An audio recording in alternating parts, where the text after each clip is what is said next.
Hello everyone, welcome back to Pharmaceutical Concepts. This is the repeat video of ion exchange chromatography. Earlier I had uploaded a video on ion chromatography where the explanation for ion pair chromatography as well as ion exchange chromatography was there.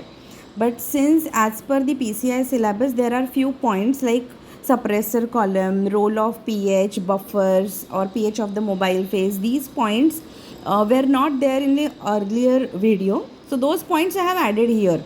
So these initial slides which you can see here, those slides are same, but I have repeated this video with the old slides just because you will have the compiled notes which are ready for the quick revision. Okay, I hope you understand my objective behind re-uploading the video with few new slides.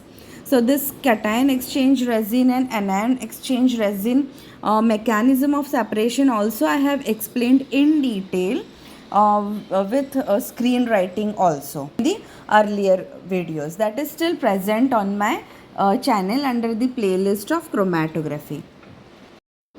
Now here you can see some of the important points of ion exchange chromatography based on which the questions can be asked in MCQs. So just note down these points. These are the same points from the principle and theory of ion exchange chromatography. These are also the additional slides. So to find out the ion exchange capacity of the stationary phase, we can pass the known concentration of sodium chloride and HCl will come down, and that HCl will be further titrated with the base.